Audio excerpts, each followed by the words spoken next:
खुजदान में मुसल्लह अफराद की गाड़ी पर फायरिंग। JUI बलोचिस्तान के रहनुमा गुलाम सरवर और मौलवी अमानुल्लाह जहां बहक, 2 अफराद जख्मी हो गए। कराची के इलाके मलीर में रेंजर्स और CTD की मुश्तरका कार्रवाई। कलअदम तंजीम का दहशतगर्द गिरफ्तार, असलहा बरामद।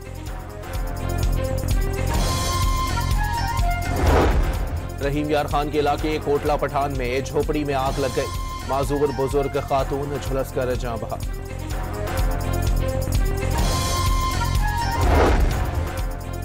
कंडकोट में बाईपास पर मुसाफिर बस खड़े ट्रेलर से टकरा गई। 8 मुसाफिर जख्मी। बस कराची से डेरा गाजी खान जा रही थी। और दादू के इलाके मेहड़ में मोटरसाइकिल लिफ्टर गैंग का सरगना गिरफ्तार। मसरूका मोटरसाइकिलें और दीगर सामान बरामद। खुजदान में मुसल्लह अफराद की गाड़ी पर फायरिंग। JUI बलोचिस्तान के रहनुमा गुलाम सरवर और मौलवी अमानुल्लाह जहां बहक, 2 अफराद जख्मी हो गए।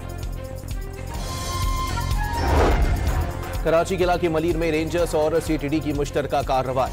कलअदम तंजीम का दहशतगर्द गिरफ्तार, असलहा बरामद। रहीम यार खान के इलाके कोटला पठान में झोपड़ी में आग लग गई। माजूर बुजुर्ग खातून झुलस कर जहां बहक।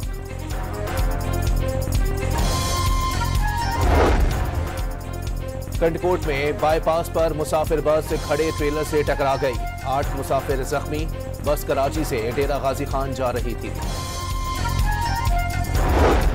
और दादू के इलाके मेहड़ में मोटरसाइकिल लिफ्टर गैंग का सरगना गिरफ्तार। मसरूका मोटरसाइकिलें और दीगर सामान बरामद।